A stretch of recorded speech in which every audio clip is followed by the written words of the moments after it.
The smoke from the morning fire still hung in the air when Naye heard the horses coming. She did not stop grinding the dried mesquite pods against the stone metite.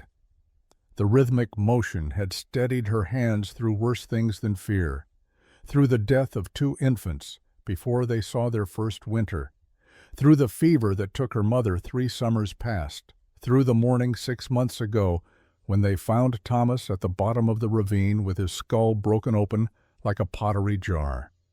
Her daughter, Aunt Day, sat across from her in the shade of the Ramada hands, moving with practiced precision as she sorted medicinal herbs into small leather pouches.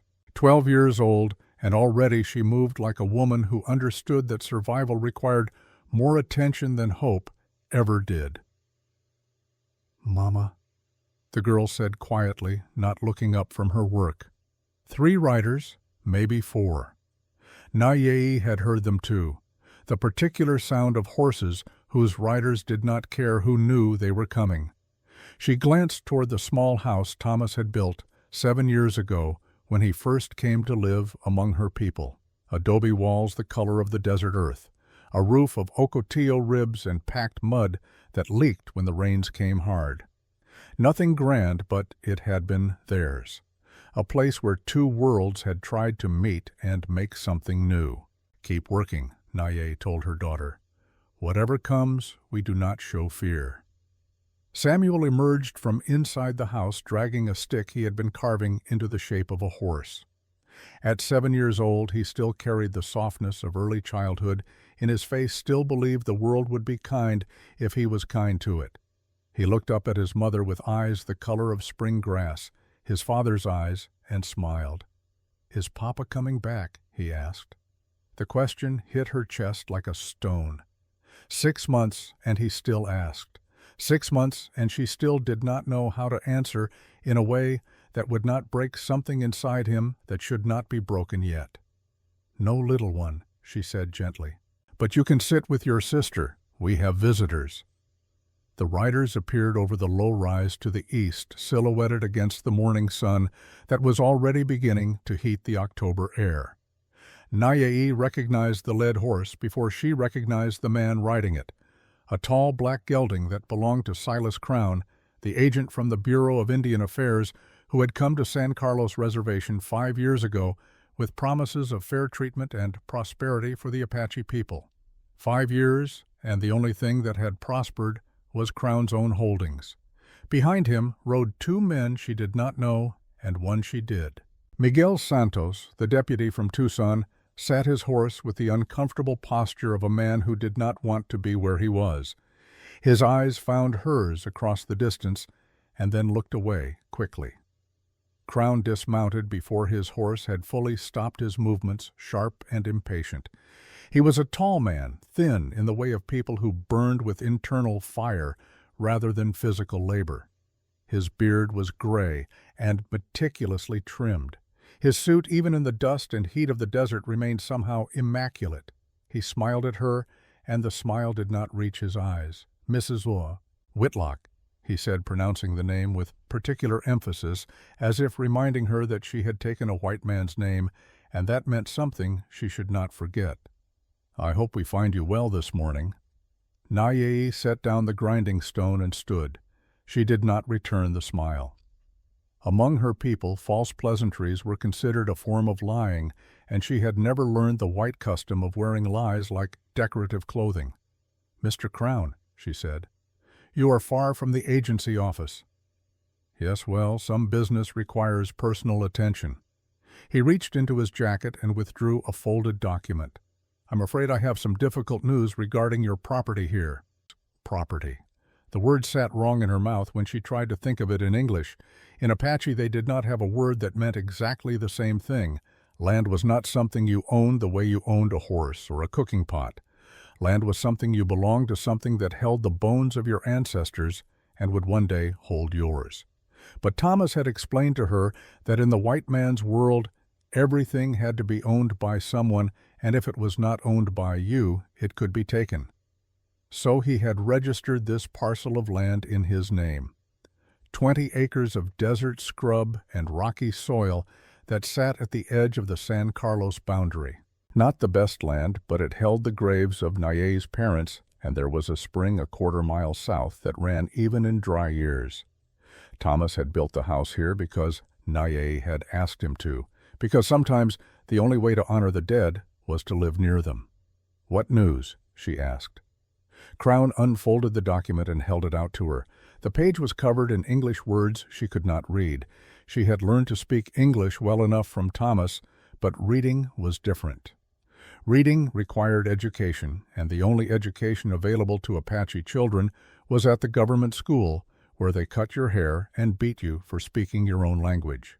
She had refused to send her children there, which meant the paper Crown held might as well have been written in stars for all she could make of it. "This," Crown said, his voice taking on the tone of a man explaining something to a child, "is a deed transfer agreement, signed by your late husband 6 months before his unfortunate death. It states that in exchange for a loan of $300, Mr. Whitlock agreed to transfer ownership of this property to the Bureau of Indian Affairs should the debt remain unpaid after 6 months. The words landed like stones in still water ripples of meaning, spreading outward into implications Nye did not want to understand, but could not avoid. Thomas had never mentioned a debt. Had never mentioned $300, a sum so large she could barely conceive of it. Thomas had been many things, a deserter from the Army, who had witnessed horrors at Camp Grant that turned his stomach against his own people, a man seeking redemption through love, a father who sang songs to their children in 2 languages. But he had not been a borrower. He had told her more than once that debt was a trap white men used to catch each other, and he would not step into it. "My husband did not borrow money," Nye said. "I understand this is difficult to accept," Crown replied, his voice dripping with a sympathy that felt rehearsed. "But the document is quite clear. His signature witnessed by 2 reputable men." He pointed to marks at the bottom of the page. "The debt has not been repaid. The 6-month period expired 3 days ago. I'm afraid the property now belongs to the Bureau." Behind her, Nye heard Andeye stand up. The girl moved to stand beside her mother, her young face set in an expression of controlled fury that reminded Nye painfully of Thomas. "You are lying," Andeye said in English, her accent barely noticeable. "My father would not sign anything without telling my mother." Crown's smile tightened. "Young lady, I understand you're upset, but calling me a liar does not change the facts. Your father, may he rest in peace, made a business decision that has consequences. I'm here as a courtesy to give you time to gather your belongings before we take possession." "How much time?" Nye asked, her voice steady, despite the way her heart was pounding against her ribs. 24 hours. The number was calculated to cause maximum harm, not so short that she could claim she had been given no chance at all, but not long enough to do anything meaningful. Not long enough to travel to Tucson and find someone who could read the paper. Not long enough to seek counsel or help. Just long enough to pack what they could carry and leave behind everything else. Miguel Santos finally spoke, his voice uncomfortable. "Mrs. Whitlock, I am sorry, but I have orders from the territorial court to enforce this if necessary." She looked at him, then really looked at him. Miguel was younger than Crown by perhaps 15 years. He had a wife in Tucson and 2 small daughters. Once Thomas had helped him track a stolen horse, and Miguel had thanked him by bringing them a side of beef at Christmas. He was not a bad man, but he was a man caught in a system that did not care about good or bad, only about orders and enforcement. "And if I refuse to leave?" Nye asked. Crown's expression hardened. "Then Deputy Santos will remove you forcibly, and I would hate for your children to witness that." The threat hung in the air between them. Nye felt Andeye tense beside her, felt Samuel move closer, his small hand finding hers. She thought about resistance, about the rifle Thomas had taught her to shoot that hung above the door inside, about the fact that she was one woman with 2 children facing 4 armed men and all the weight of white law behind them.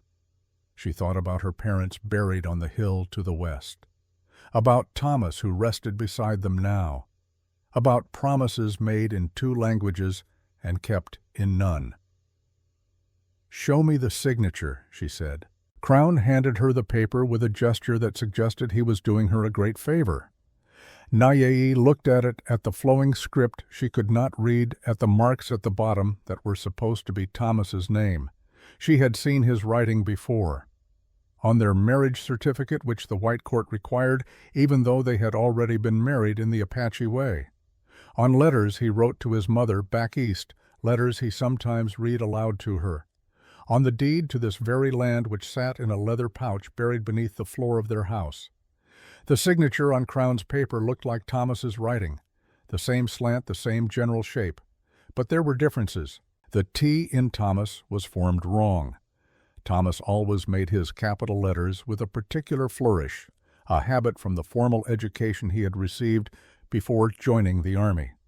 This T was simpler, less confident, and the date format was wrong. Thomas always wrote dates with the month spelled out. September 14th, 1885. Never 9/14/85. "This is forged," she said, looking up at Crown. His expression did not change. "That's a serious accusation. It is the truth. Unfortunately, Mrs. Whitlock, your opinion about handwriting is not legally binding. The document has been filed with the Territorial Land Office. It has been reviewed and deemed legitimate. If you wish to challenge it, you are welcome to hire a lawyer and file a contest. Of course, that process typically takes 18 to 24 months, and you'll need to vacate the property while the case is pending." The trap closed around her with the precision of something long planned. Challenge the document and lose the land while waiting for justice that might never come. Accept the document and lose the land immediately. Either way, Crown won. "There are families at the agency who would take you in," Crown continued, his voice returning to that false sympathy. "The Bureau provides for widows. You and your children would have food shelter. The children could attend the school, learn proper English, useful trades. It would be a fresh start." A fresh start. The words were meant to sound generous, but Nayei knew what they really meant. Give up everything, Apache. Cut the children's hair. Forbid them to speak their own language. Dress them in white clothes and teach them to be ashamed of what they were. Watch them slowly forget the songs, the stories, the way of seeing the world that had sustained their people for generations beyond counting. "No," she said. Crown's eyebrows rose. "No, we will leave, but we will not go to the agency." "Mrs. Whitlock, I must advise you that winter is coming. The mountains will be dangerous for a woman and 2 children alone." "We are Apache," Nayei said quietly. "The mountains are our home." Something flickered across Crown's face then. Not quite anger, but something close to it. A frustration at seeing prey slip sideways out of a trap instead of straight into it. "I see," he said. He refolded the paper and tucked it back into his jacket. 24 hours, Mrs. Whitlock. After that, this property becomes government land, and anyone found on it will be trespassing." He turned and mounted his horse with the easy confidence of a man who had never lost anything that mattered. The other 2 riders, men whose faces Nayei would remember, but whose names she did not know, followed suit. Miguel Santos lingered a moment longer. "There is a place," he said quietly in Spanish, a language Crown did not speak. "In the Chiricahua Mountains, 3 days north. There is a canyon with caves, water shelter. The old people used to winter there before the reservation." Nayei looked at him, surprised. "Why do you tell me this?" "Because I have daughters," Miguel said, "and I would hope if they were in trouble someone would help them." He touched his hat. "Vaya con Dios, señora." Then he too rode away, leaving Nayei standing in the dust with her children pressed against her sides and 24 hours to save their lives. She did not cry. There would be time for tears later, or there would not be time at all. She turned to Ande, who was staring after the riders with an expression of such pure hatred that it should not have been possible on a child's face. "Get the packs," Nayei said in Apache. "Everything we can carry. Food first, then blankets, then whatever else fits. We leave tonight." "Mama, where are we going?" Samuel asked, his voice small and frightened. Nae knelt down so she could look into his eyes, those green eyes that were all she had left of his father besides grief and questions. "We are going to the mountains, little one, to the old places where our people have always gone when the world below becomes dangerous. Will we come back?" She wanted to lie to him, wanted to say, "Yes, of course we will come back.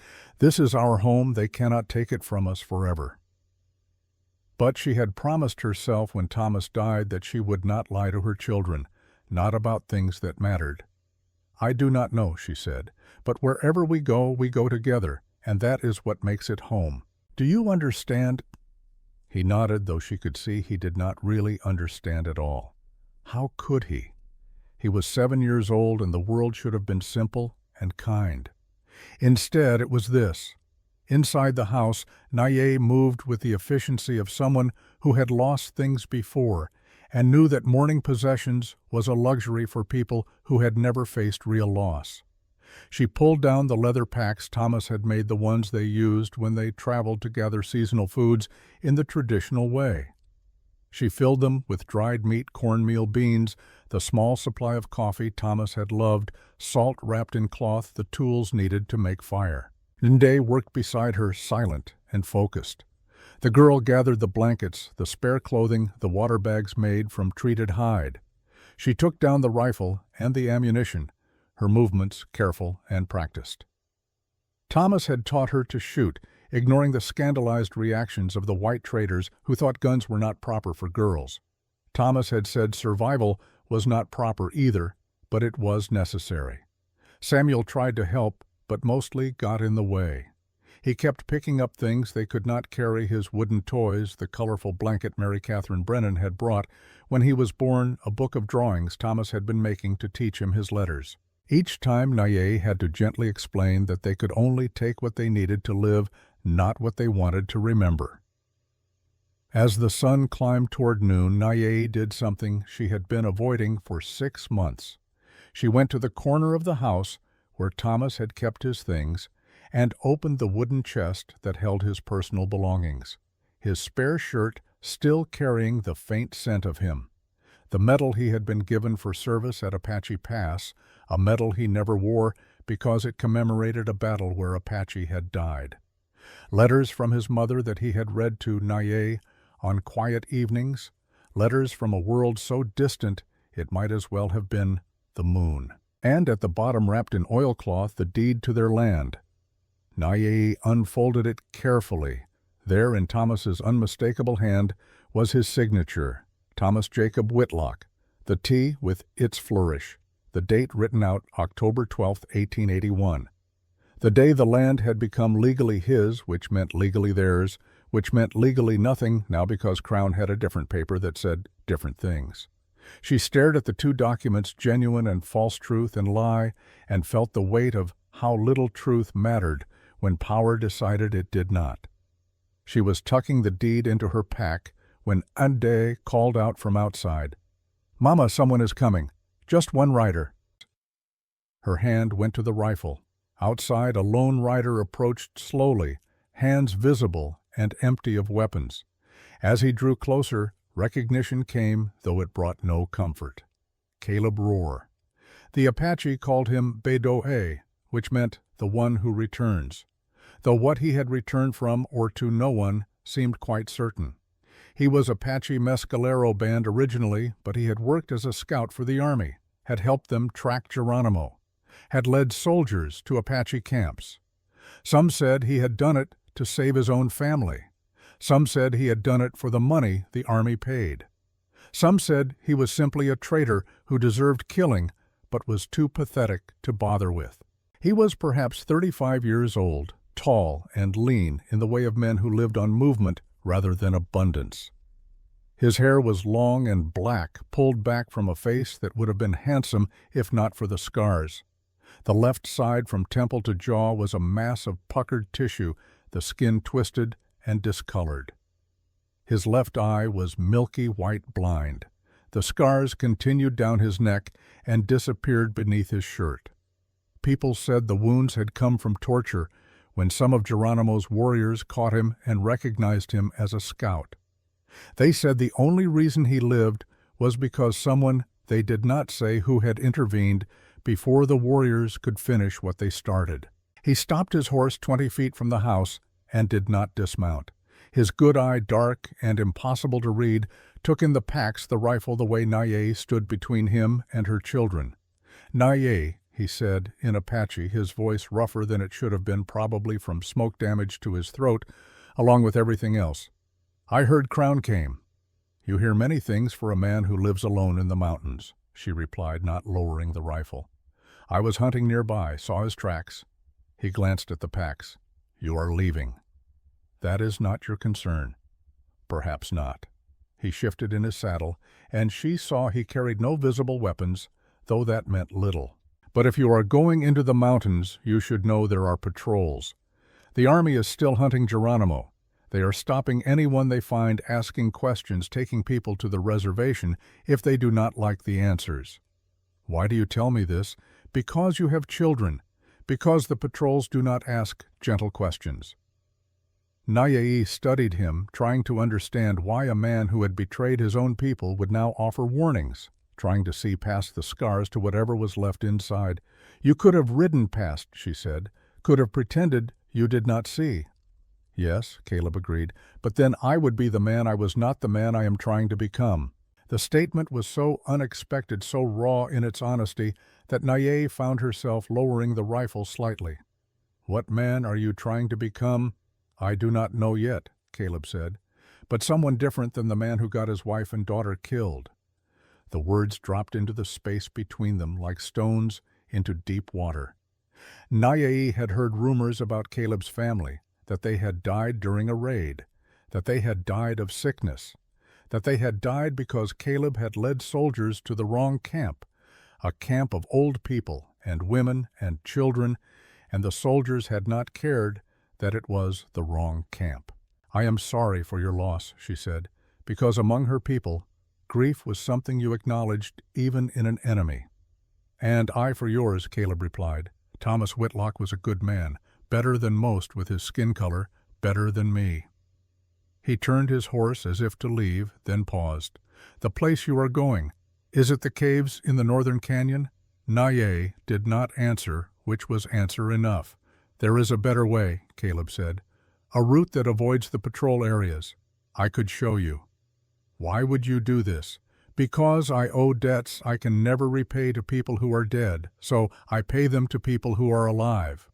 He looked at her directly with his one good eye.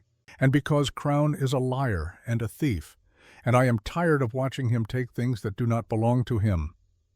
"You know he is a liar." Caleb's scarred face twisted into something that might have been a bitter smile. "I know many things I wish I did not know, including how your husband died." The ground seemed to shift beneath Naye's feet. "What do you know about Thomas's death? Not here." Caleb said, glancing around, as if the desert itself might have ears.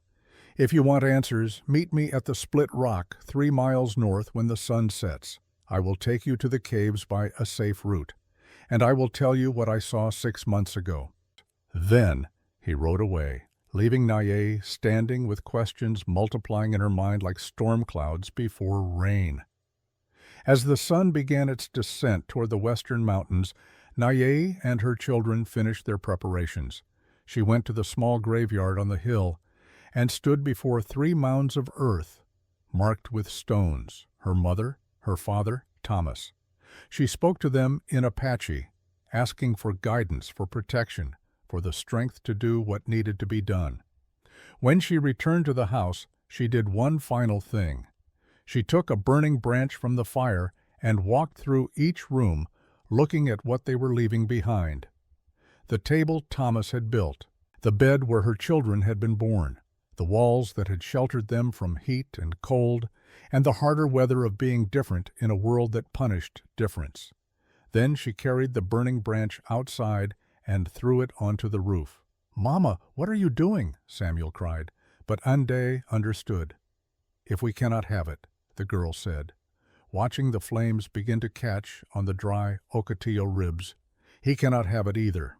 By the time they reached the split rock 3 miles north, the house was a column of smoke against the darkening sky. Caleb was waiting, as he had promised. He looked at the smoke and nodded once, a gesture of approval or perhaps simply acknowledgement. "Now you cannot go back even if you wanted to," he said. "I do not want to," Naye replied.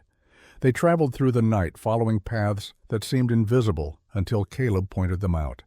He moved with the silence of someone who had spent years learning how to not be seen or heard, and he taught them with patience that surprised her. How to step to avoid leaving clear tracks, how to move through brush without making it whisper, how to read the land for signs of other travelers. As the moon rose full and bright, Samuel finally asked the question that had been building.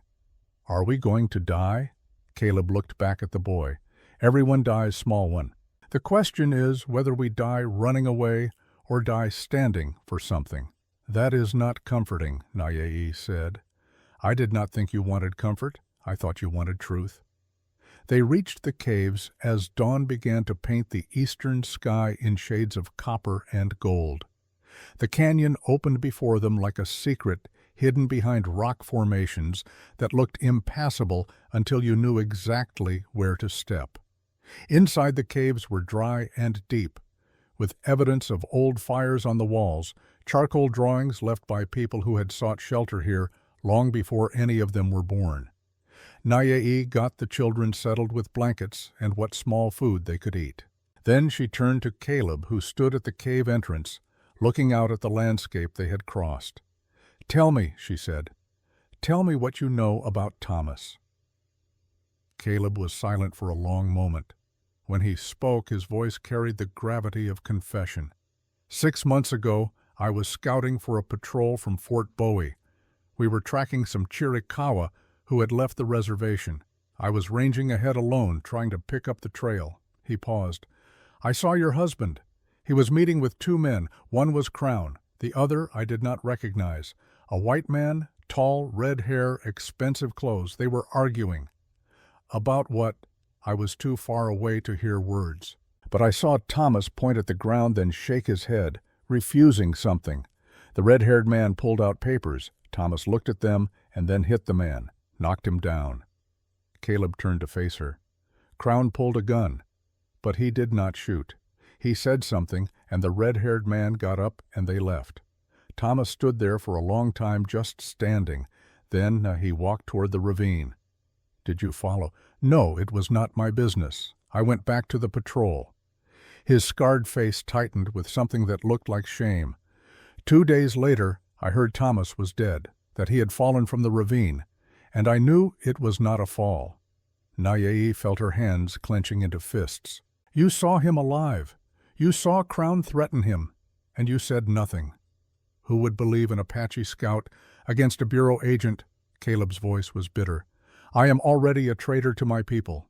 I have no standing in the white world. My word is worth less than dirt." "Then why tell me now?" He reached into his shirt and pulled out something small, tossing it to her. She caught it automatically. It was a button.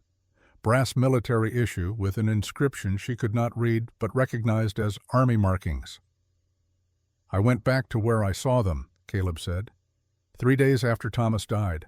I found this near the ravine edge. It did not belong to Thomas. It did not belong to Crown, which means it belonged to the other man, the one with red hair." Naye stared at the button, feeling it heavy in her palm like a piece of evidence, or maybe like a piece of destiny. "You think this man killed Thomas?" "I think 2 men met with your husband. I think there was an argument. I think your husband ended up dead. And I think Crown is stealing your land not because of debt, but because of something else. Something Thomas found or knew or refused to do. What could he have found? This is desert. There is nothing here but rock and scrub." "There is water," Caleb said. "And where there is reliable water in this country, there is value. Or maybe it is something else. I do not know, but I know Crown did not forge those papers for $300. Men like Crown do not take that kind of risk for small money." Naye closed her fingers around the button. "So what do we do? You asked me why I am helping you," Caleb said quietly. "The truth is, I could not save my own family. could not stop what happened to them because I was too far away doing the work of people who did not care if we lived or died. But maybe I can help you. Maybe I can stop Crown from doing to you what was done to me." "This is not about redemption," Naye said. "You cannot buy back your dead by saving my living." "No," Caleb agreed. "But I can try to become someone my daughter would not be ashamed of if she lived to see it." Behind them, in the deeper part of the cave, Andeye stirred in her sleep. She cried out softly words in Apache that Naye could not quite make out. The girl had been having dreams lately, strange dreams she did not want to talk about, dreams where she saw things that had not happened yet. Naye did not know if this was the beginning of the gift that some Apache women possess, the ability to see beyond the immediate world into layers of meaning hidden from ordinary sight, or if it was simply grief and fear tangling in a child's mind.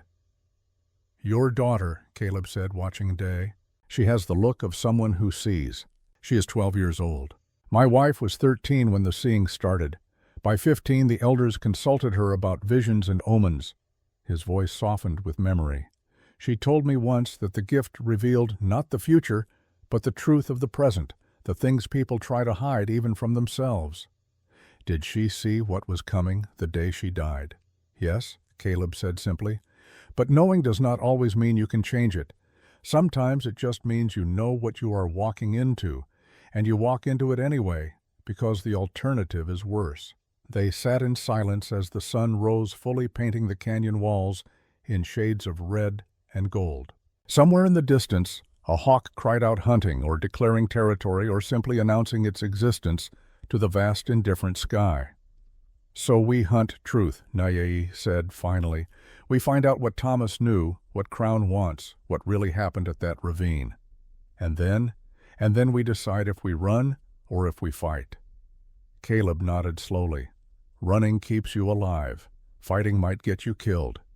"My people have been running for generations," Naye said. "From soldiers, from settlers, from disease and starvation, to reservations, to Mexico, to mountains where survival itself is the daily battle." She looked at him directly. "I am tired of running. My children deserve to learn that some things are worth standing for, even if it costs everything." "We have already lost everything," Naye said. "Now we find out if we can take something back." As the morning light filled the canyon, Naye sat with her children and began to teach them the things they would need to know. How to make this cave into something livable, how to find water and food in a landscape that looked empty but held life for those who knew where to look. How to survive not just the physical challenge of the mountains, but the harder challenge of holding on to who you were when the world wanted you to become someone else. And in the back of her mind she held the image of that button, brass and cold and carrying the weight of secrets. Somewhere out there was a man with red hair who had argued with Thomas, who might have killed him, who was connected to Crown and whatever plot had stolen her home and her husband and tried to steal her future. She would find that man. She would find the truth. And then she would decide what justice looked like when the law itself was the criminal. The sun climbed higher, and in the cave Ende woke with a gasp. She sat up quickly, her eyes wide and unfocused, seeing something that was not in the cave with them. "Mama," she whispered, "I dreamed about Papa." Naye went to her daughter and held her. "What did you dream?" He was standing by a big rock, shaped like an eagle, and he was singing, not in Apache or English, a different song, about copper and the sun, and eyes looking east. She looked up at her mother. What does it mean? Naye did not know, but she suspected they were going to find out. And whatever they found would change everything. The first week in the canyon taught Naye that survival was not one large victory, but 1,000 small ones. Each morning began with the careful rationing of water from the spring that trickled between rocks 1/2 mile from the cave. Each afternoon meant foraging for roots and seeds that would supplement their dwindling supplies. Each evening brought the endless task of improving their shelter layer by layer, stone by stone, until the cave began to feel less like temporary refuge and more like something that might keep them alive through the winter that would come in another month. Caleb appeared and disappeared like smoke. Sometimes he was there in the morning showing Samuel how to set snares for rabbits using techniques that combined Apache knowledge with tricks he had learned from army trappers. Sometimes he vanished for 3 days and returned with a haunch of venison or information about patrol movements or both. He never explained where he went or what he did when he was gone, and Nayei learned not to ask. Whatever debts he was paying to his dead, he paid them in privacy. On the 5th morning in the canyon, as the sun turned the walls to copper and gold, Caleb did something unexpected. He sat across the fire from Nayei and began to talk not about survival or strategy, but about his wife. Her name had been Deji, he said, the one who goes far. She had been 17 when they married a woman whose laughter could fill a whole camp, whose hands could heal wounds that should have killed. She had given him a daughter, Nalnish, industrious one, who had her mother's laugh and her father's stubbornness. They had lived in the mountains east of Fort Bowie, far enough from the reservation to maintain the old ways close enough to trade when they needed things only the white world could provide. "I thought I could balance it," Caleb said. His scarred face turned toward the fire, so Nayei could not read his expression. "Could be Apache at home and white man scout when the army needed tracking done. Could feed my family with army pay and teach my daughter the songs her grandmother sang. I thought I was smart, playing both sides belonging to neither, but taking from both." His voice went quiet, and Nayei waited, knowing this was not a story that could be rushed. The army was hunting Geronimo, always hunting him year after year, never catching him because he knew the land better than they ever would. They sent me to track a group of warriors who had left the reservation. I followed the trail for 3 days. It led to a canyon in the Dragoon Mountains. There was a camp there, maybe 30 people, but they were not warriors. They were old people and women and children. Families trying to live away from the reservation, trying to survive without surrendering everything they were. He paused, and Nayei saw his hands clench into fists. I told the captain, told him these were not the warriors we were hunting. He said it did not matter. Said Apache were Apache, that they had no right to be off the reservation, that we had orders to bring them in. I argued. He threatened to charge me with insubordination, so I led them to the camp. The fire crackled, and somewhere in the distance a coyote called to the rising moon. My wife and daughter were there. I did not know. They had come to visit Deji's sister to help with a new baby.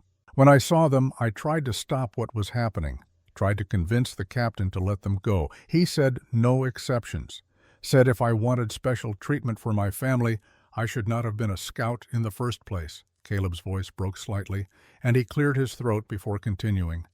There was a man, a private, who was drunk or stupid or both. He grabbed Nalnish, said something about teaching little Apache girls manners.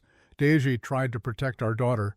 The private hit her. She fell. I was across the camp. I started running. I heard the shot before I was halfway there. Nayei felt her breath catch. Across the fire, Day had stopped pretending to sleep and was listening with wide eyes. The private claimed she reached for a weapon, claimed he acted in self-defense. The captain believed him or pretended to. They took everyone to the reservation. My daughter died 2 months later. Measles. She was 5 years old, and she died in a camp where they cut her hair and would not let her speak her own language and would not let me stay with her because I was just a scout, not family by their definition. He finally looked up at Nayei, and his good eye was wet with tears that did not fall. I quit the army that day, came to these mountains, thought about killing myself more times than I can count, but I was too much of a coward even for that. So I just existed, day after day, year after year, neither alive nor dead, just waiting for something to happen that would make any of it mean anything. The silence stretched long. Samuel had fallen asleep, but Andeye sat up completely now, her young face grave with understanding. "That is why you help us," Nayei said softly. "We are your second chance." "No," Caleb said firmly. "You are not a second chance. Nothing can replace what I lost. But maybe if I can stop Crown from doing to you what the system did to me, maybe if I can help you fight instead of surrender, then my daughter's death was not the last thing I caused. Maybe I can cause something good before I die." Naye stood and walked around the fire. She sat beside him close enough that their shoulders almost touched. For a long moment neither spoke. Then she did something that surprised them both. She took his scarred hand in hers. "Your wife and daughter would be proud," she said, "not of what happened, but of what you are trying to become." Caleb's fingers tightened around hers, and they sat that way until the fire burned down to coals and the stars wheeled overhead in their ancient patterns. On the 8th day, as Naye was grinding mesquite flour, while Andaye tended a small fire, Caleb returned from one of his expeditions with a leather satchel slung over his shoulder. His face, always hard to read, beneath the scars, carried something that looked almost like excitement. "I found something," he said without preamble, "in Tucson. Took some convincing and most of my silver, but the land clerk at the territorial office talks when he drinks, and he drinks often." He opened the satchel and pulled out a stack of papers, laying them carefully on a flat rock near the fire. Naye moved closer, aware of Andaye, watching with the quiet intensity that had become her daughter's constant expression. "These are land filings," Caleb said, pointing to the documents. "For the past 2 years, every piece of property within 10 miles of your house. Look at the pattern." Naye looked, but saw only English words she could not read. "Tell me what it says." 18 months ago, the Walker family lost their land. Foreclosure officially because of debts to a merchant in Tucson. But look at who bought the land at auction. His finger stabbed at a name. Silas Crown. 3 months later, the Mendez property, same thing. Debt foreclosure, Crown buys at auction for a fraction of value. Then the Kawasaki family, then the Blackwoods, then yours. He sat back. In 18 months, Crown has acquired nearly 200 acres, all in a rough circle around a central point. What central point? Caleb pulled out another paper, this one a hand-drawn map, covered in markings and notations. This is what the drunk clerk remembered from surveys that came through last year. A mining company from San Francisco sent geologists to survey for mineral deposits. They found something big, and according to my friend's very unreliable memory, it was somewhere in this area. He indicated a spot on the map that made Naye's breath catch. The center of the circle of properties Crown had been acquiring surrounded a section of public land less than a mile east of where her house had stood. "What did they find?" she asked. "Copper," Caleb said quietly, "a massive deposit running beneath public land. But to reach it, Crown needed to control the surrounding properties, your land, the Mendez place, all of them. Control the access control, the water rights, and the copper might as well be his, even though the deposit itself lies on government land he could never legally own. A deposit potentially large enough to make whoever controls it wealthy beyond measure, the kind of wealth that buys politicians and judges and entire territories." The word hung in the air like the smoke from their fire, drifting and dangerous. Copper. Naye knew about copper. The Spanish had sought it. The whites mined it. The Apache had used it for decoration and tools long before either arrived, but she had never heard of copper on the land where her parents lay buried. Thomas knew, she said, the realization arriving fully formed. He found it somehow. That is why Crown wanted the land. Not just wanted, Caleb corrected. Needed. Because if the copper deposit extends across multiple properties, Crown needed to control them all. Could not risk someone else discovering the deposit and filing a mining claim. So he manufactured debts, forged documents, anything to consolidate ownership before anyone realized what was there. "But if Thomas knew, why did he not tell me?" Caleb's expression softened slightly. "Perhaps he was trying to protect you. Or perhaps he was trying to decide what to do. Because here is the complicated part. If Thomas filed a mining claim himself, the government could seize the land anyway under eminent domain, pay him a small fee, and give the mining rights to a company with better political connections. But if he kept it secret, if he could find a way to extract value without filing official claims, he might have been able to use that wealth to secure your family's future. Or he might have been trying to protect the graves, Andeye said quietly, speaking for the first time. Papa knew those were sacred places for Mama's people. He would not have wanted them destroyed by mining. Caleb nodded. That too. Your father was caught between two worlds, same as you, trying to honor both and satisfy neither. Naye stood and walked to the cave entrance, looking out at the canyon that had become their whole world. Somewhere beyond these walls was the place where Thomas had died, where he had stood with Crown and the red-haired man and argued about something important enough to kill for. The song, she said, suddenly turning back, Andeye's dream, the song about copper and the sun. What if it was not just a dream? What if Thomas was trying to tell us something? Andeye sat up straighter. He sang it to me when I was small. I remember now. He would sing it when we walked in the desert. I thought it was just a made-up song, but maybe it meant something. Sing it, Naye said. The girl's voice was thin and uncertain at first, but it grew stronger as the words came back to her. My darling, the copper sun sets where the eagle's eye looks east. Follow the shadow when the day is old, and you'll find what the earth has released. Below the stone where the ancients sleep, the red gold runs dark and deep. The words fell into silence. Caleb stood very still, his one good eye fixed on Andeye, with an intensity that would have been frightening if it had not also been tinged with something like awe. That is not a lullaby, he said. That is a map. What do you mean? Naye asked. Copper sun sets where the eagle's eye looks east, Caleb repeated. There is a rock formation about 2 miles from where your house stood, called Eagle Rock by the whites because it looks like an eagle's head in profile. If you stand at Eagle Rock at sunset and look east, the direction the eagle's eye faces, what would you see? Naye closed her eyes, picturing the landscape she knew as well as her own hands. Eagle Rock stood on a small rise. From there, looking east, you would see the descending slope toward the dry wash, the cluster of ironwood trees, and beyond that, the small canyon where her parents were buried. The cemetery, she whispered. You would see the cemetery. Below the stone where the ancients sleep, Caleb quoted. Your husband hid the copper deposit's location in a song, and he hid something else there, too, I would wager, a map or documentation, something that proves what he found. We have to go back, Naye said. That is dangerous. Crown has men watching the area, and after you burn the house, he knows you are nearby. He will be waiting for you to return. Then we go at night. We move like Apache, like ghosts. You said you could teach us. Caleb studied her for a long moment.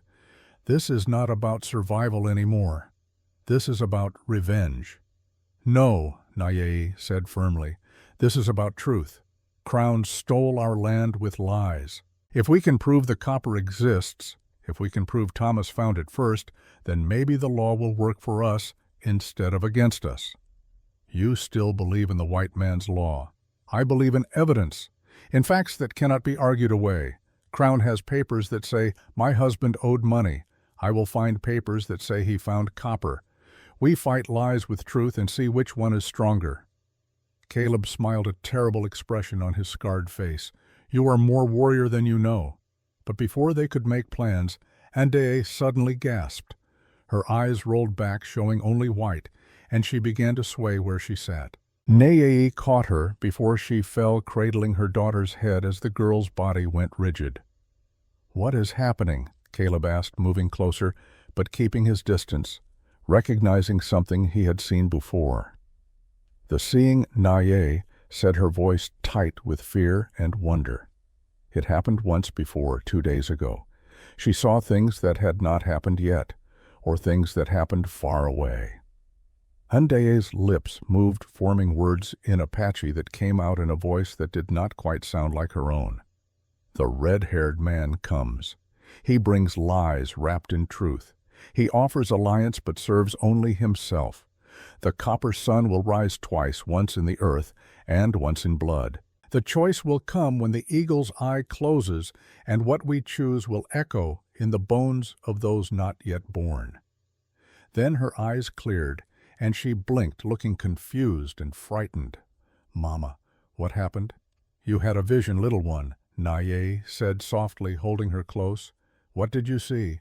"A man with red hair, tall, wearing fine clothes, but his hands were dirty. He was talking to you, Mama, offering you something. But behind him, I could see shadows, and the shadows were hungry." Caleb's expression had gone very still. "Describe this man more carefully." Ndeye closed her eyes, remembering. "He had a scar on his right hand, shaped like a crescent moon, and he wore a ring with a red stone, and when he smiled his teeth were too white, like he spent money to keep them that way." "Marcus Thorne," Caleb said. "That is Marcus Thorne, the man I saw with Crown and your husband." "How could she know what he looks like?" Naye asked. "She has never seen him." "Because she has the gift your people call Itzi, the knowing that comes from beyond normal sight. My wife had it. Some Apache women carry it in their blood, passed from grandmother to granddaughter, skipping generations sometimes, but always returning." He looked at Ndeye with new respect and old sorrow. "It is a heavy burden for one so young." "I do not want it," Ndeye whispered. "I see things I do not understand. I dream things that make me afraid." Naye held her daughter tighter. "The gift chooses us. We do not choose it, but we can choose what to do with what it shows us." That night, as Samuel slept and Ndeye dozed fitfully, Naye sat with Caleb at the cave entrance and made plans. They would go to the cemetery in 2 days, giving Caleb time to scout the area first and ensure no patrols or watchers were nearby. They would move fast, retrieve whatever Thomas had hidden, and return before anyone knew they had been there. But fate, as it often did, had different plans. The next morning, a rider appeared in the canyon below, alone, hands visible and empty, moving slowly as if to show peaceful intent. Caleb saw him first and immediately positioned himself between the approaching stranger and the cave, his rifle ready but not raised. As the rider drew closer, Naye felt her breath catch. The man was tall, perhaps 40 years old, with hair the color of new copper, and clothes that spoke of money and cities far from this desert. He sat his horse with the easy confidence of someone who had never been truly threatened, who believed his wealth and connections were armor enough against any danger.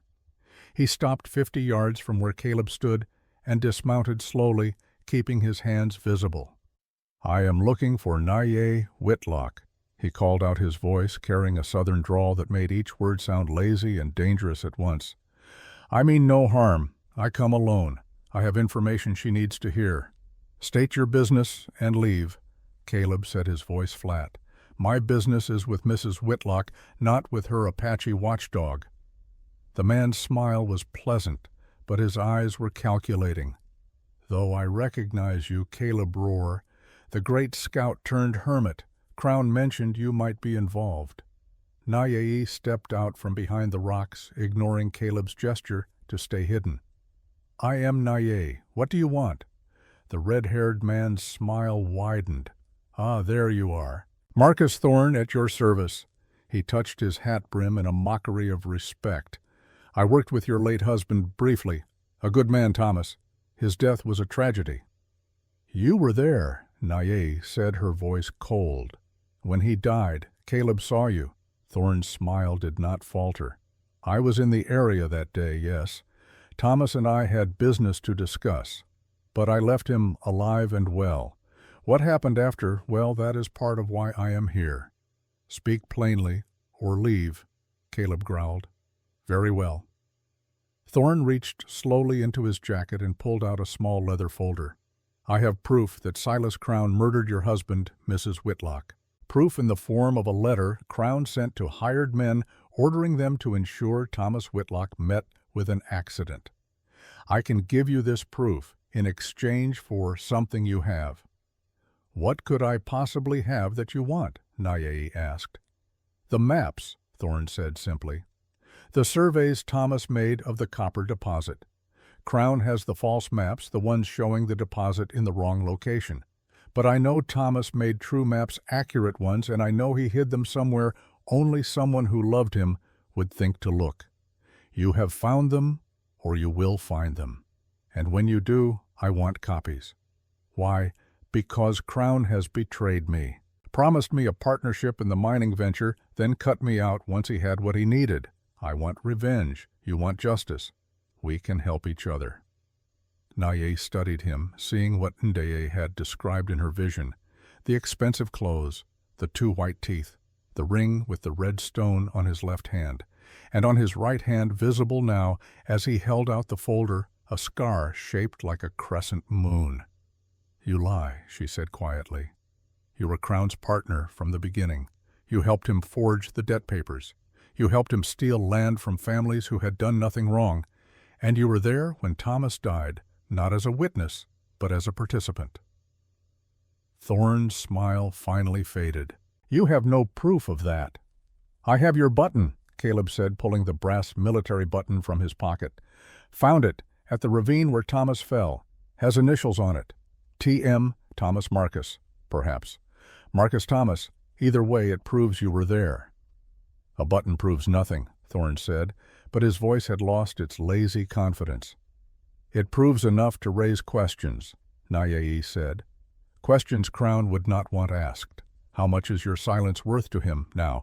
Mr. Thorne, what happens when he learns you are approaching his victims with offers of alliance? For the first time, something like fear flickered across Thorne's face. You would not dare tell him. He would kill me. Yes, Naye agreed. He probably would, same as he killed my husband.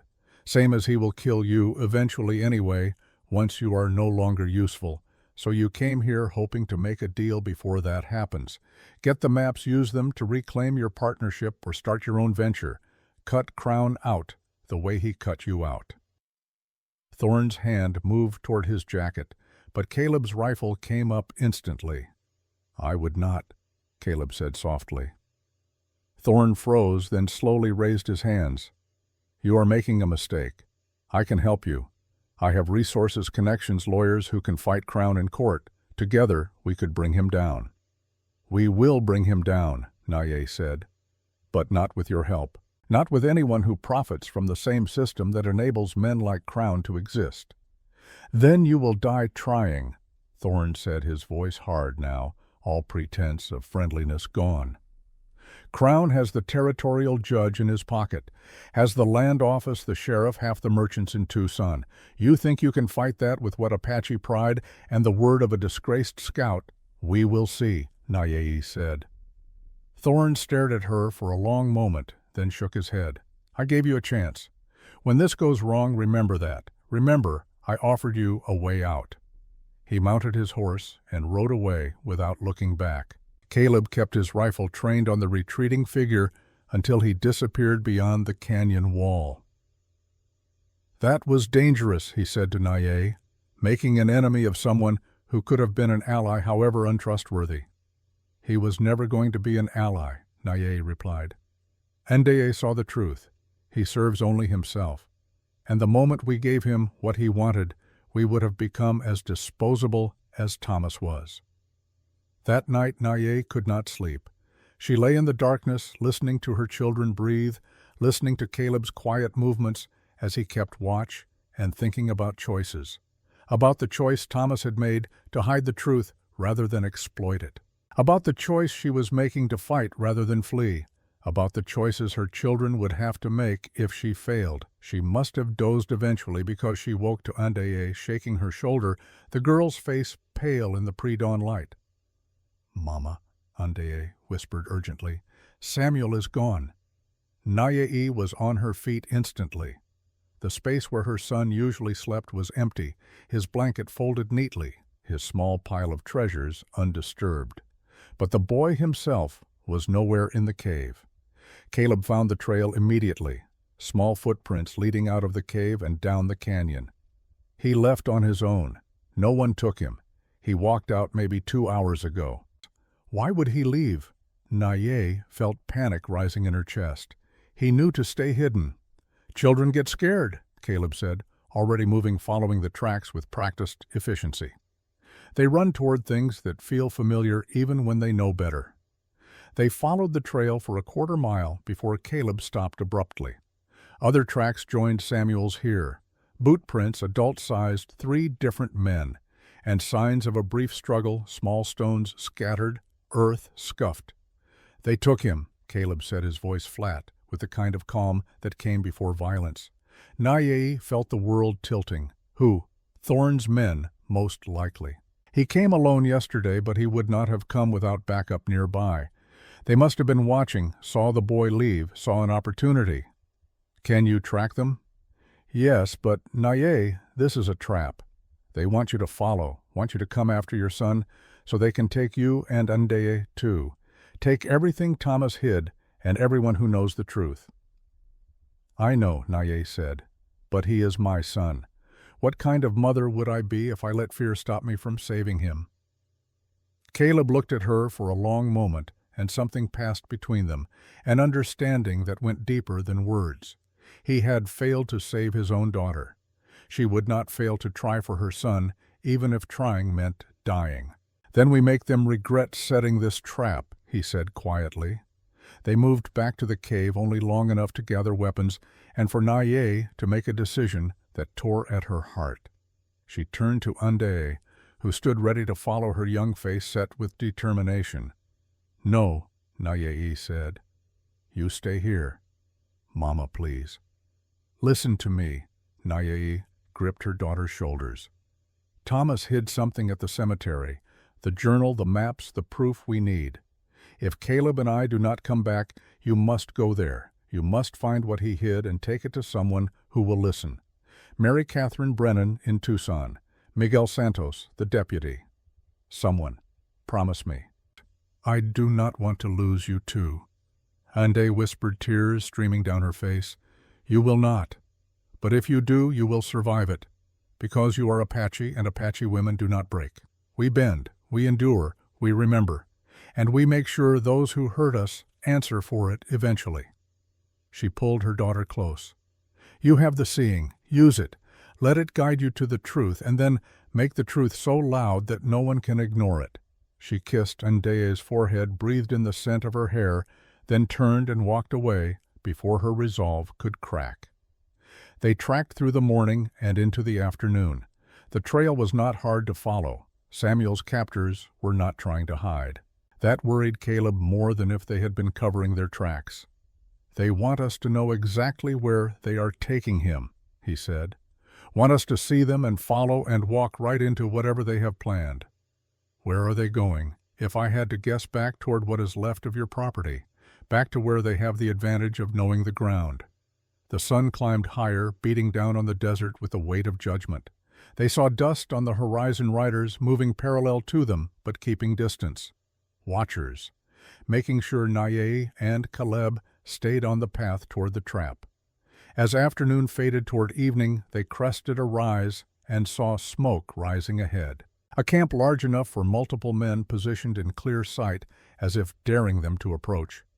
Caleb studied it through narrowed eyes. 6 men at least, maybe more. They have Samuel tied near the fire where we can see him. They want us to rush in to let emotion override strategy. Can we get him out without being seen? Not the way they have it set up. They are expecting us, probably have sentries posted in every direction. Naye felt the weight of impossible choices pressing down on her. Rush in and die. Wait and let Samuel suffer. Try to negotiate and probably die anyway. Every path led to loss, and she had to choose which loss she could live with. Then Caleb said something unexpected. "What if we do not try to be clever? What if we give them exactly what they expect?" "What do you mean?" "They expect you to come for your son. They expect me to help you. They expect us to try to sneak in and fail. So we do exactly that. We walk up to their camp. We let them think they have won. And while they are congratulating themselves, we find the opening they did not know they left. That is not much of a plan." "No," Caleb agreed. "But it is the only plan that does not end with us dead before we reach Samuel." As the sun touched the western horizon, painting the desert in shades of copper and blood, they approached the camp openly. No hiding, no stealth, just two people walking toward 6 armed men with nothing but determination and the slim hope that stupidity might look enough like courage to buy them seconds they could use. Marcus Thorne stood as they approached, his smile returning like an old habit. "Mrs. Whitlock, Mr. Roar, I was beginning to think you would not come." "Let my son go," Naye said, her voice steady, despite the fear churning in her stomach. "Of course, as soon as you give me what I want, the maps Thomas made, the journal he kept, all of it." "We do not have them." "Then I suggest you go get them. You have until sunrise tomorrow. Return with the documents, and you get your son back alive. Refuse, and we leave his body where the coyotes will find it." Samuel, tied and gagged near the fire, made a muffled sound of terror. Naye's hands clenched into fists, every instinct screaming at her to rush forward to fight, to do something other than stand here negotiating with the man who had helped kill her husband. "How do I know you will keep your word?" she asked.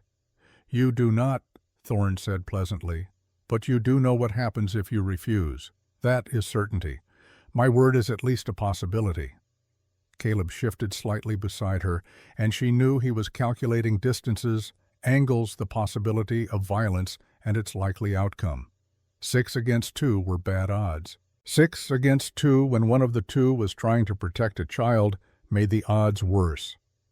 "We will need time to retrieve the documents," Naye said slowly. "They are hidden. It will take most of the night to reach them and return." "Then you had better start walking," Thorne said. "Dawn comes early in the desert."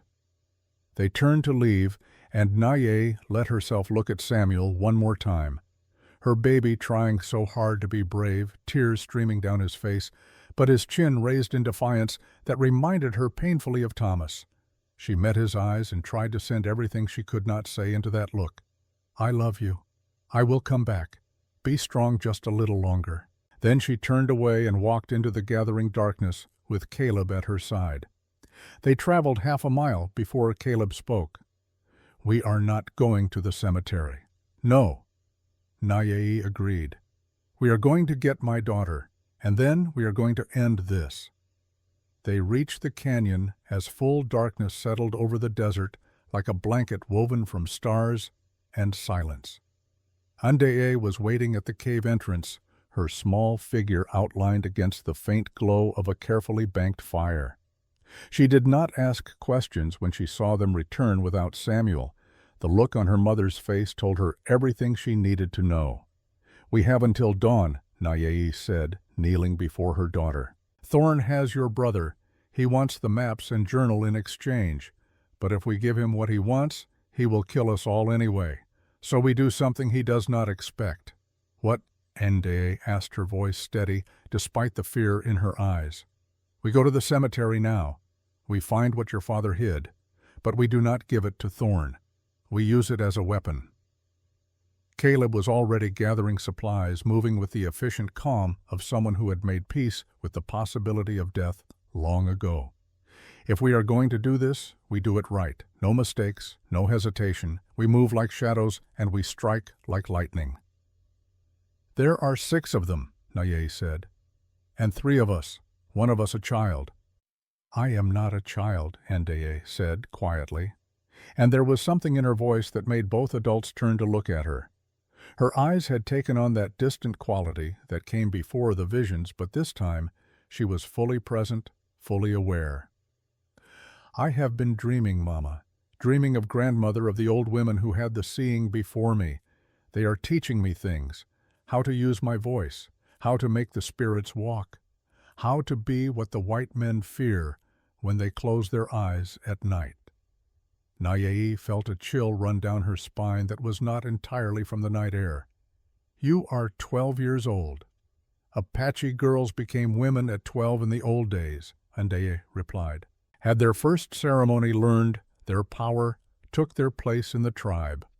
I know I am young by white counting, but I have the gift, and the gift does not wait for birthdays." Caleb studied the girl with his one good eye, seeing something in her that reminded him painfully of his own daughter, but also of his wife, who had carried the same gift and the same burden. If you do this, if you use the power, there is no going back. You will be marked by it for the rest of your life. People will fear you. Some will hate you. Others will use you if they can. I know, Andeye said simply, but Samuel is my brother, and I will not let him die because I was too afraid to become what I was born to be. Nayei pulled her daughter close, breathing in the scent of her hair, feeling how small her body was for bearing such enormous burden, the heritage of generations and responsibility beyond her years. Then we do this together, all of us, as family. They left the cave under a moon so bright it cast shadows sharp enough to cut. Caleb led them by a route even more circuitous than the one they had used before, swinging wide around the areas where Thorn's watchers might be posted. It took twice as long, but they saw no one, heard nothing but the wind and the occasional cry of a hunting owl. Eagle Rock rose against the stars like a monument to something older than memory. They climbed to where the eagle's eye looked east, and Nayei stood in the exact spot where she had stood before, following that stone gaze toward the cemetery where her parents and husband lay. "Whatever happens tonight," she said to Caleb, "thank you for helping us, for caring when you did not have to." "I had to," Caleb replied. "Not for you, for myself, for the man I need to be if I am ever going to sleep without seeing my daughter's face every time I close my eyes." He paused, then added quietly, "But also for you, because somewhere along the way, your fight became my fight. Your family became the family I thought I could never have again." The words hung between them laden with meaning neither of them was quite ready to name. Nayei reached out and took his scarred hand in hers, holding it for a long moment, before releasing it and turning toward the descent. They made their way to the cemetery as the moon climbed higher, turning the desert into a landscape of silver and shadow.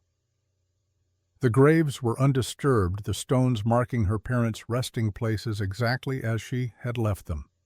Nayei knelt between them and spoke quietly in Apache, asking forgiveness for what she was about to do, asking the spirits of her ancestors to guide her hand and steady her heart. Then she went to the place where 3 rocks came together and reached into the gap. The oilcloth bundle was still there, untouched.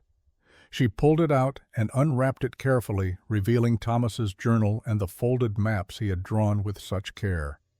By moonlight she could barely make out his handwriting, but Caleb had brought a small lantern shielded so its light would not be visible from a distance.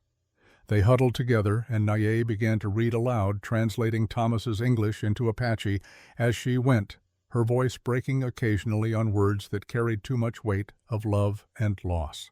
The journal entries painted a picture of a man who had discovered something that could have made him wealthy, but chose instead to protect what his wife held sacred. Entry after entry documented his growing awareness of Crown's corruption, his careful mapping not just of the copper deposit, but of the entire pattern of theft and fraud that Crown had been perpetrating for years. "He knew they would kill him," Nayei whispered as she read the final entry. "He knew, and he still refused to give them what they wanted." "Because some things matter more than survival," Caleb said. "He chose to die as himself, rather than live as their tool. That is not weakness. That is the hardest kind of strength." Andeye had been studying the maps by the lantern light, her young face intent. "Mama, look. Papa drew 2 different maps. This one shows where the copper is, but this other one shows something else. Water rights, property boundaries, legal claims. It is like he was building a case collecting proof of what Crown was doing." She was right. The second map was covered in notations, cross-references to land office documents, dates of foreclosures, names of families who had lost property. Thomas had been doing more than just finding copper. He had been documenting a pattern of systematic theft that went back years. But there was something else. A third document tucked behind the maps, written in Thomas's careful hand. A letter addressed to Nayei. Her hands shook as she unfolded it and began to read by the lantern light. "My dearest Nayei, if you are reading this, then I am gone, and you have been brave enough and clever enough to find what I hid. I am sorry. Sorry for leaving you. Sorry for the danger my discovery has brought to our family. Sorry for not being strong enough to protect you from men like Crown. But I am not sorry for loving you. Not sorry for our children. Not sorry for the life we built together, however brief it was. The copper deposit lies beneath public land, not beneath our property or any of the properties Crown has stolen. He has been committing fraud to control access points, but the deposit itself should be open to public claim under mining law. If you can prove this, if you can expose his pattern of theft, you can not only get justice for us, but for all the families he has hurt. But Naye, listen to me carefully. Do not do this alone. Find Caleb Rohr. I know people speak badly of him, call him traitor, and worse. But I knew him slightly, and I saw in his eyes the same guilt I carried for things I did in the army. He is a man seeking redemption. Tell him the debt is paid. He will understand and he will help you. I love you. I love our children. Tell them their father tried to do the right thing even when it cost him everything. Thomas. Naye lowered the letter, tears streaming silently down her face. Beside her, Caleb had gone very still. The debt is paid, he repeated quietly. I know what he means. 3 years ago, I was tracking for the army near Fort Bowie. Found a deserter hiding in the rocks. Young man maybe 20, half out of his mind with fever and guilt over something he had seen at Camp Grant. I let him go. Told my captain I lost the trail. That deserter was Thomas Whitlock. He never told me, Naye said. Some debts are too heavy to speak aloud. He carried the weight of what he witnessed in the massacre. I carried the weight of what I helped the army do to my own people. We recognized each other's scars, even if we never named them. Caleb looked at the letter in Naye's hands. He knew I would help you because he gave me the chance to be something other than what the army made me. Now I give you the same chance he gave me, the chance to choose who you become after everything has been taken. They sat in silence for a moment, 3 people bound together by loss and purpose and the strange alchemy that turned grief into determination. Then Ndeye spoke, her voice carrying that distant quality that meant she was seeing something beyond the immediate world. They are coming, she said. Not Thorne's men, different men. Men with metal stars and blue coats. Men bearing legal authority, but I cannot see if it is law that helps or law that hurts. Federal marshals, Caleb said, understanding immediately. The telegrams I sent must have reached someone who actually cared, but we cannot wait for them. We have until dawn to save Samuel, and dawn is less than 3 hours away. The documents were wrapped carefully. Naye tucked them inside her shirt close to her heart, where they could not be easily taken. Thomas's letter went into a separate pocket, the one where she once carried small stones her children brought as gifts.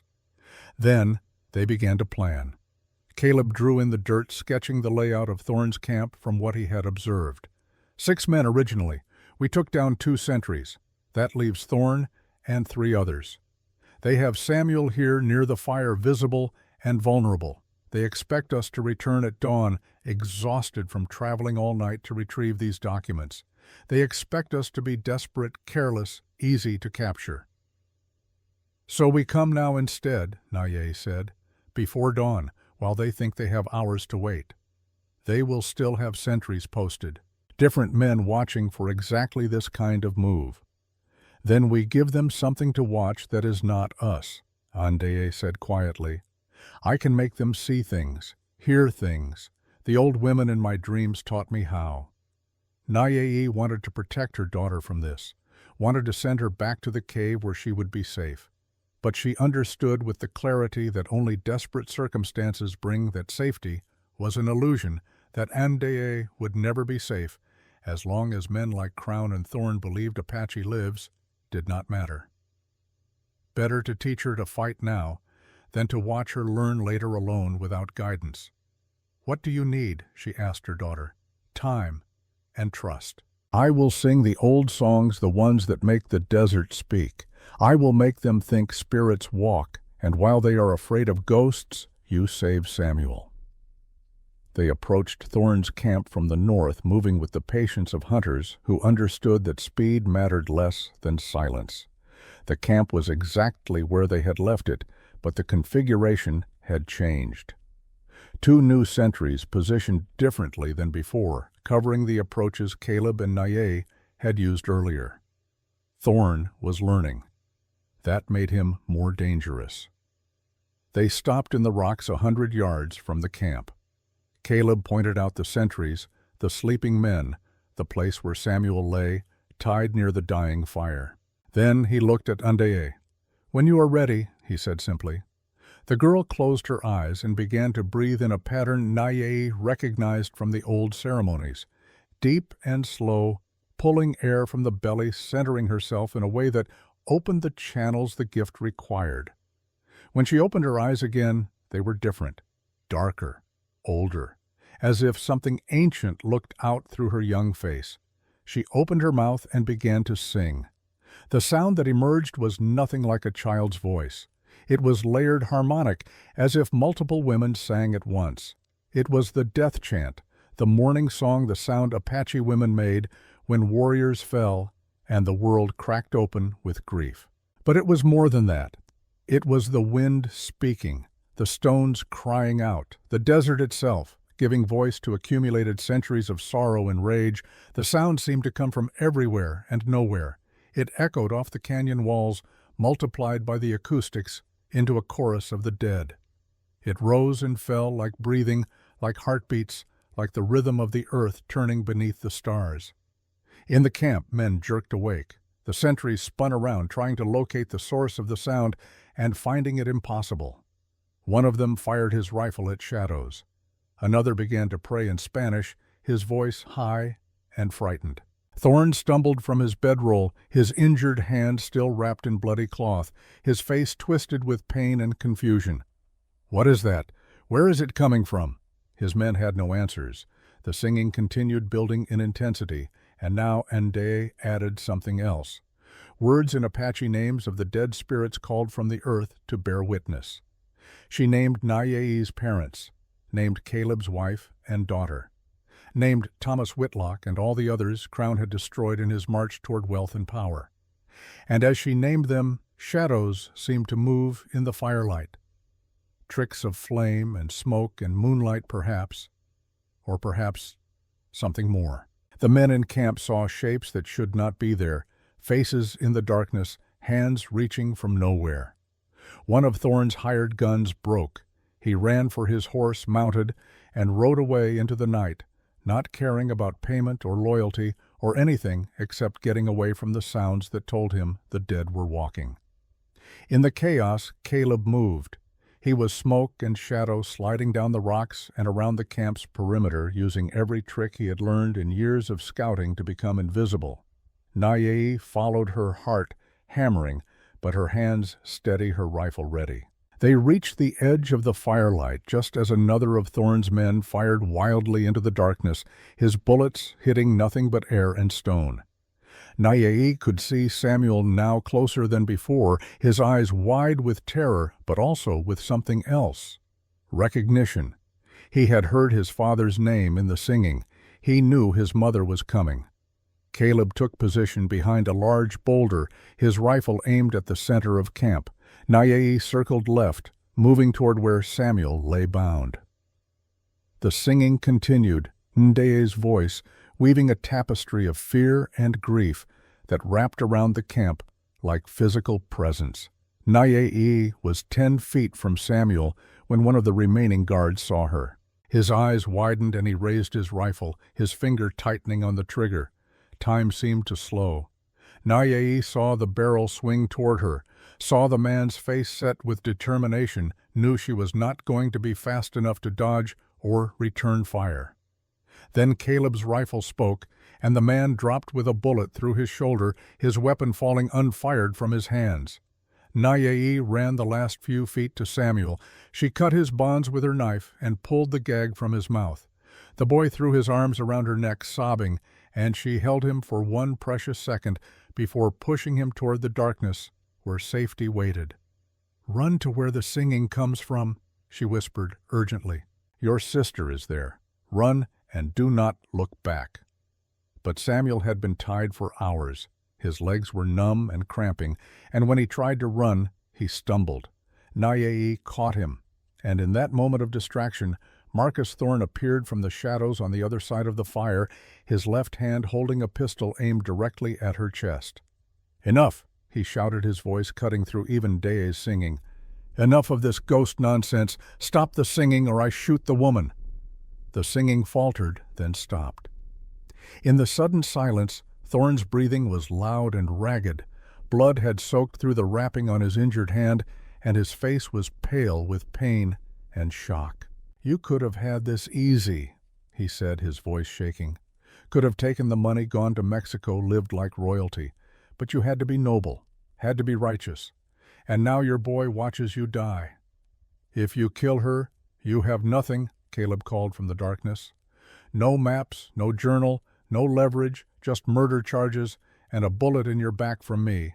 "I will take my chances," Thorne said. But his gun hand was shaking, and Nayei saw what Caleb had seen.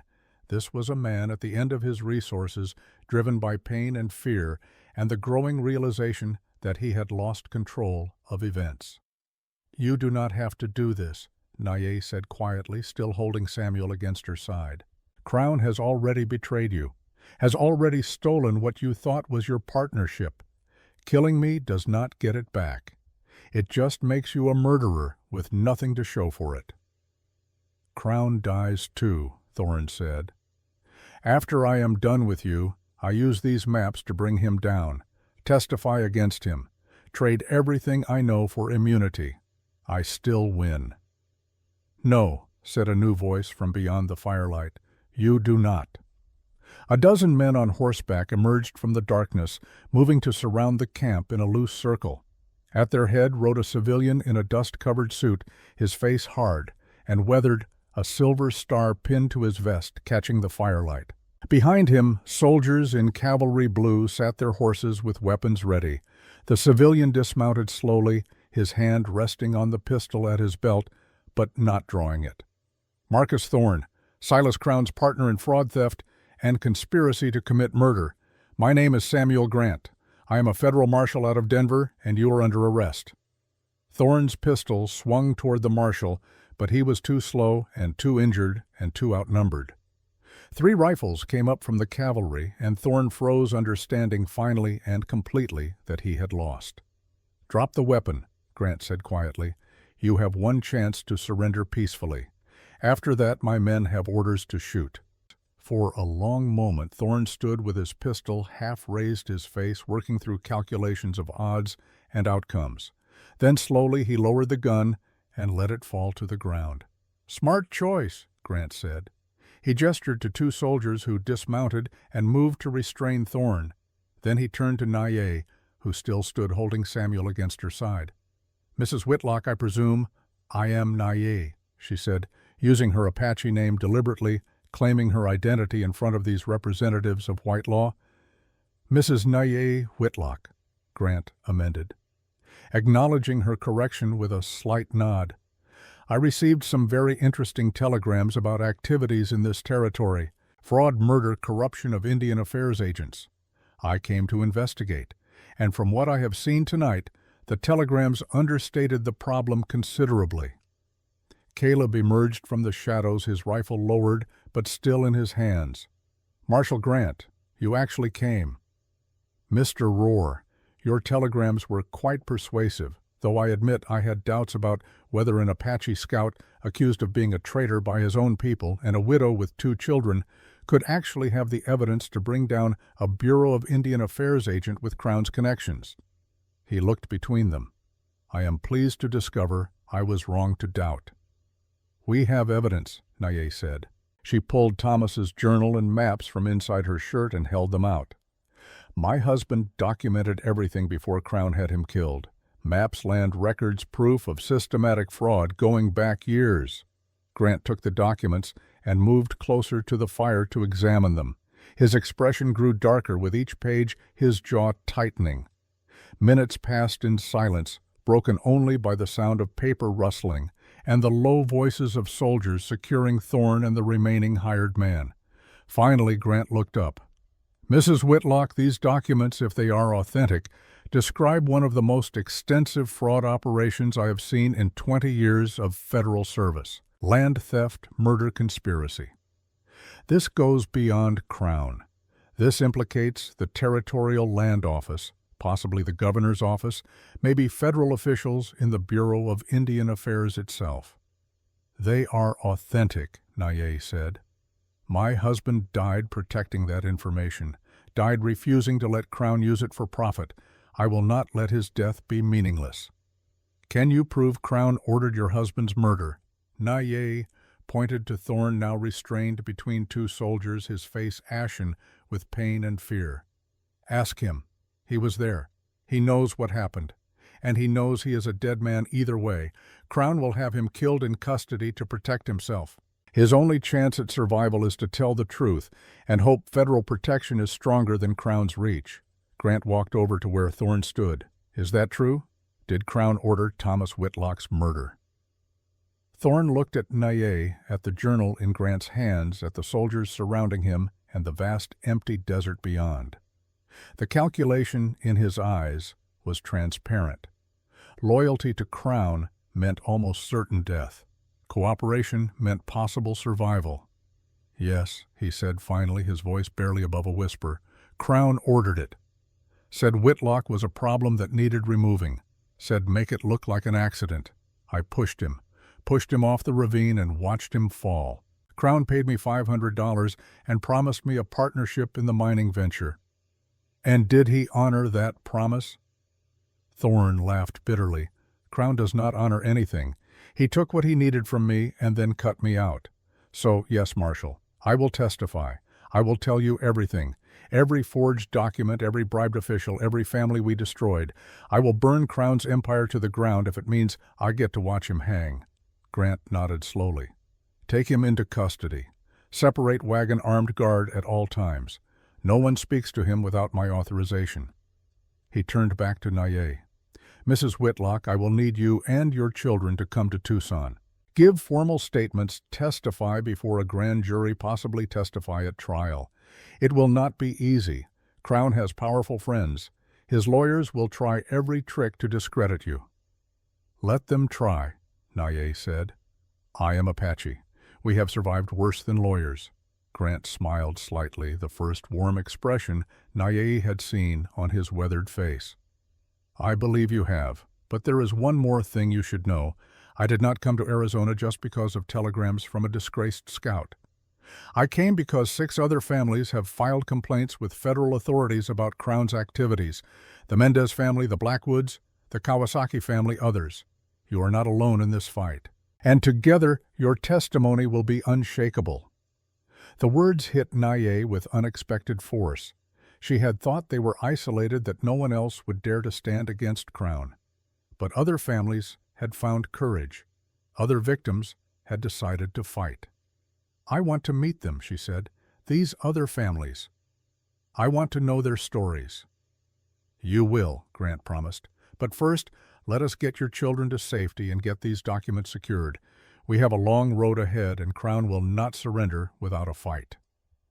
As the soldiers prepared to move out, Naye walked back into the darkness where Ndeye waited. She found her daughter sitting on a flat rock, her face pale with exhaustion, her eyes slowly returning to normal from that distant ancient look. "You did well," Naye said, sitting beside her and pulling her close. "You saved us. Your power, your courage, your strength." "I am tired, Mama," Ndeye whispered. "So tired. The singing took everything." "I know. But it is over now. You can rest. Is it really over, or is this just another beginning?" Naye looked at her daughter, seeing the wisdom that had been forced upon her too young, the understanding that safety was always temporary and peace always conditional. "Both," she said honestly. "The fighting part is over. Now comes the harder part. Making them listen, making them care, making them see that what Crown did was wrong and must be punished." Samuel appeared from the shadows, escorted by Caleb, and threw himself at his mother and sister. The three of them held each other as the camp was dismantled around them, as soldiers prepared wagons and horses, as the machinery of federal justice began its slow, grinding work. Caleb stood apart watching them, and Naye saw in his scarred face something that looked like peace, or perhaps just the absence of the guilt that had driven him for so long. She reached out a hand to him, and after a moment he came and sat with them. This family that had been forged in fire and loss, and the refusal to surrender. "What happens now?" Samuel asked, his voice small. "Now we go to Tucson," Naye said. "We tell our story. We make them hear the truth, and we see if truth is stronger than power. And if it is not, then we keep fighting, because that is what Apache do. We endure, we survive, we remember, and we never ever stop fighting for what is ours." The journey to Tucson took 3 days. Marshal Grant kept them under constant guard, not quite prisoners, but not quite free either. Protective custody, he called it, though Naye understood it, also meant ensuring they did not disappear before they could testify.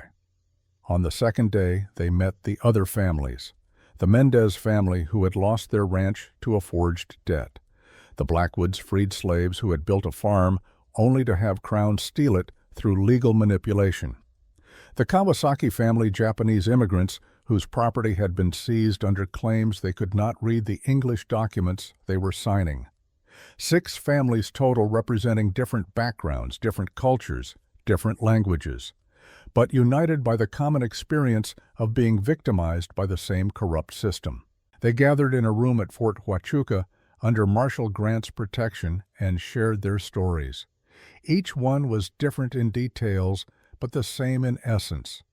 Crown approaching with offers of loans or partnerships. Documents in English that said things other than what was promised. Sudden foreclosures when the victims could not pay debts they did not understand they owed. Mrs. Mendez spoke through tears about her husband dying of a broken heart 6 months after losing the land his father had homesteaded. Mr. Blackwood spoke with quiet rage about working for 3 years to save enough to buy property, only to lose it in 3 weeks to paperwork he could not read. Mrs. Kawasaki spoke in halting English about her children crying themselves to sleep in a tent city outside Tucson, asking why the nice man who helped them had taken their home. When it was Naye's turn, she spoke about Thomas, about his kindness, his guilt over what he had witnessed at Camp Grant, his determination to build a life that honored both his heritage and hers, about finding his body, about the forged debt papers, about burning her own house rather than let Crown have it, about everything she had lost and everything she had learned, and everything she would do to ensure her children never had to bow their heads to men who believed power was the same as right. When she finished, the room was silent. Then Mrs. Mendez reached across the space between them and took Naye's hand. "We stand together," she said in Spanish. "All of us. We are stronger together than apart." "Together," the others echoed, and Naye felt something shift inside her. She had been fighting alone for so long, carrying the weight of survival and justice on shoulders that sometimes felt too small for the burden. But she was not alone, had never been alone. There were others who understood, who had suffered, who were willing to stand and fight. Marshal Grant watched this with satisfaction. "This is what Crown fears most," he said. "Not individual complaints he can dismiss as misunderstandings or cultural differences, but a pattern, a conspiracy, multiple victims who corroborate each other's testimony. That is what brings down men who think they are untouchable." The trial of Silas Crown began 8 weeks later in federal court in Tucson. The courtroom was packed with spectators, reporters from newspapers as far away as San Francisco and Denver, curious citizens who wanted to see if an Apache widow could really bring down a Bureau of Indian Affairs agent. Crown sat at the defense table, flanked by 3 expensive lawyers from back east, men in fine suits, who looked at the prosecution witnesses with barely concealed contempt. Crown himself sat stone-faced, showing nothing, as if he were merely observing something that did not concern him personally. The prosecution began with documentary evidence. Thomas's maps and journal entered into evidence over strenuous objection from Crown's lawyers. Land office records showing the pattern of foreclosures. Financial documents revealing payments from Consolidated Copper Company to Crown's personal accounts. Then came the witnesses. Deputy Miguel Santos was called first. He testified about the orders Crown had given him to enforce fraudulent foreclosures, about the families he had been forced to evict, about the day he had warned Naye of the caves because he could no longer stomach what his badge required him to do. His voice was steady, but his hands shook as he spoke. Each family followed. Mrs. Mendez described the day Crown came with foreclosure papers for debts her husband had never incurred. Mr. Blackwood testified about the English language contract he signed, thinking it was a loan application when it was actually a deed transfer. Mrs.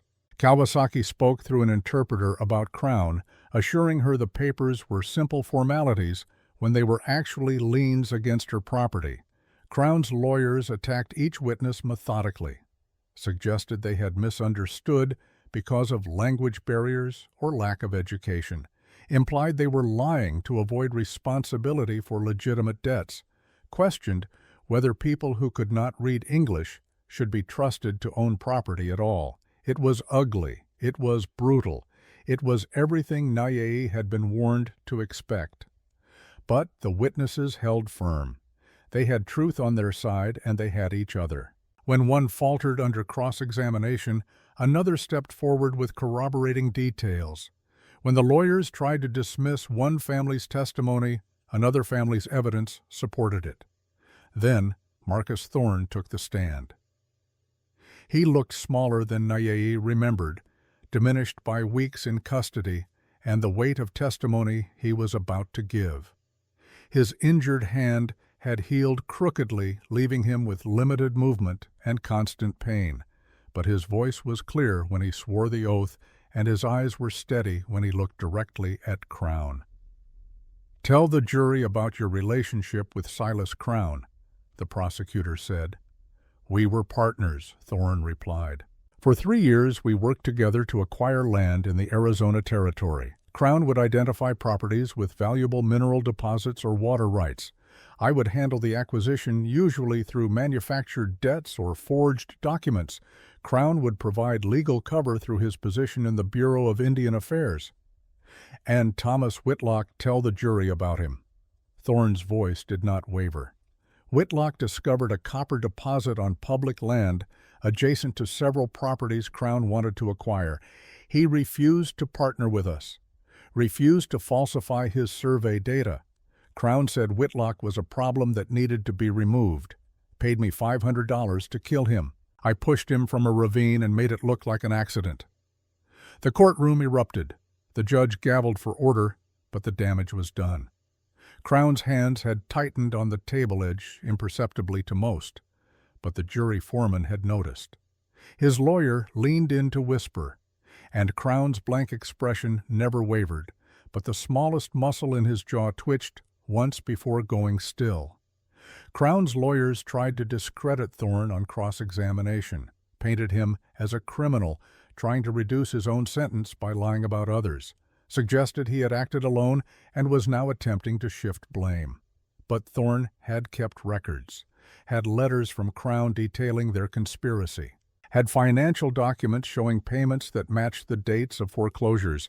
The evidence was overwhelming. Then came Naye's turn to testify. She walked to the witness stand in the traditional Apache dress she had chosen deliberately, her hair in long braids, turquoise and silver at her throat that had belonged to her grandmother. She wanted the jury to see her as Apache, to understand that this was not just about one family's loss, but about a culture's survival.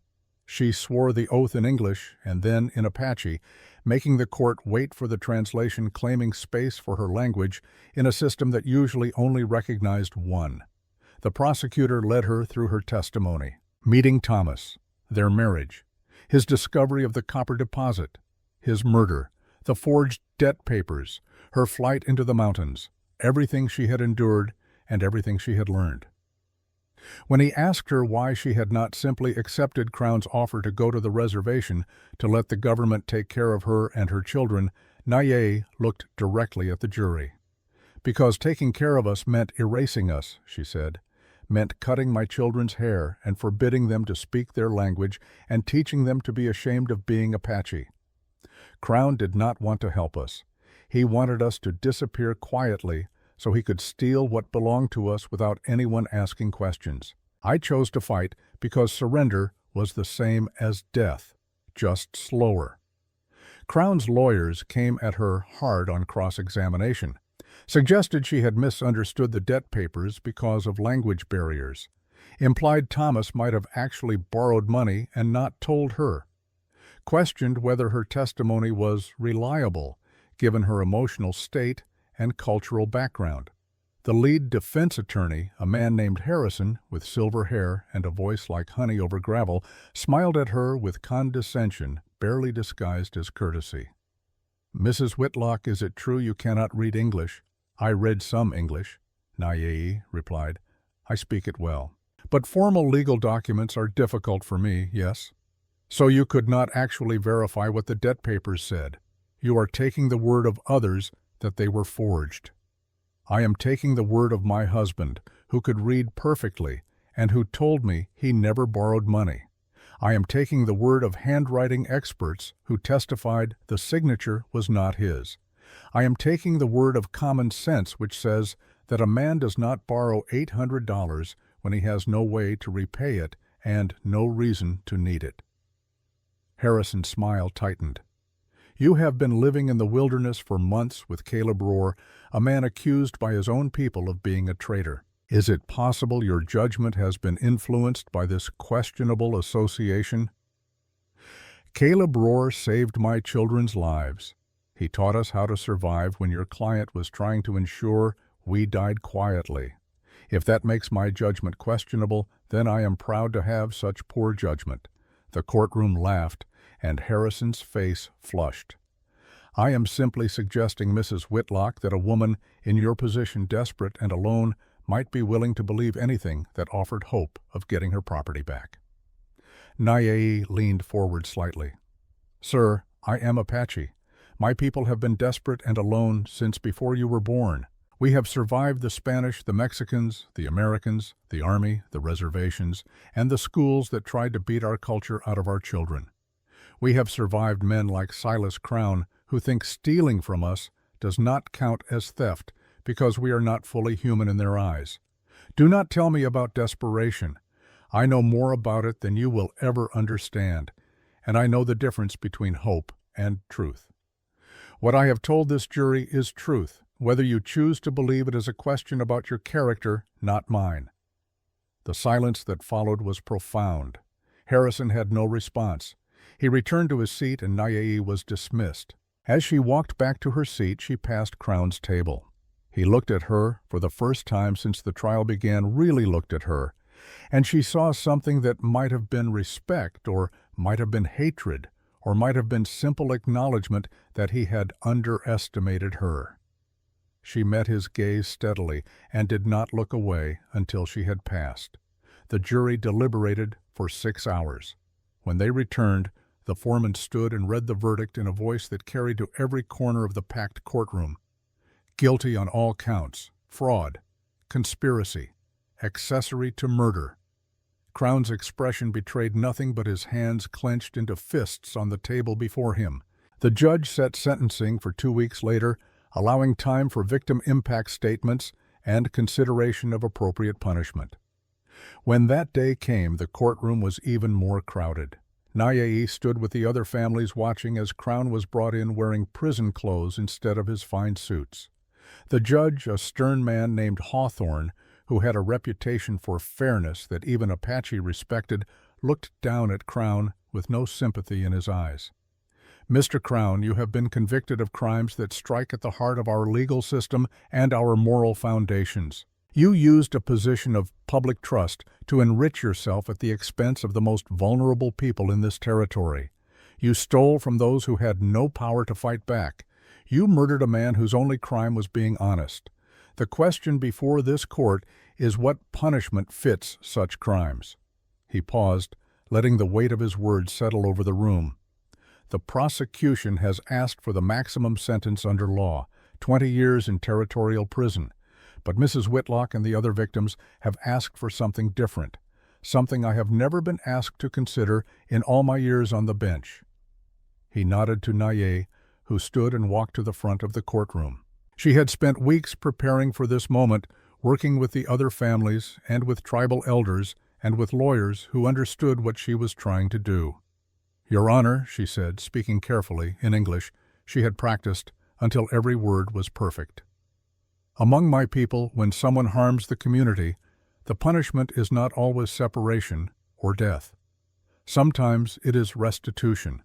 The person who caused harm must work to repair what they damaged, must use their skills and labor to rebuild what they destroyed.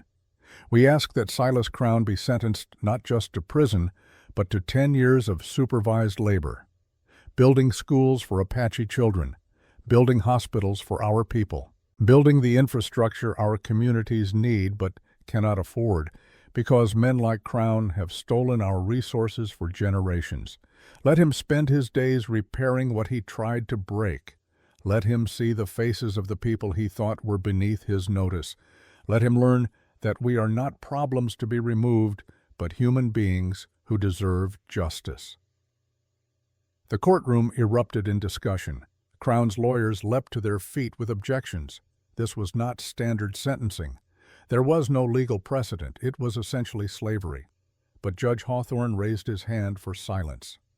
"I have reviewed Mrs. Whitlock's proposal carefully," he said, "and I find it to be within my discretion under territorial law regarding restitution and community service.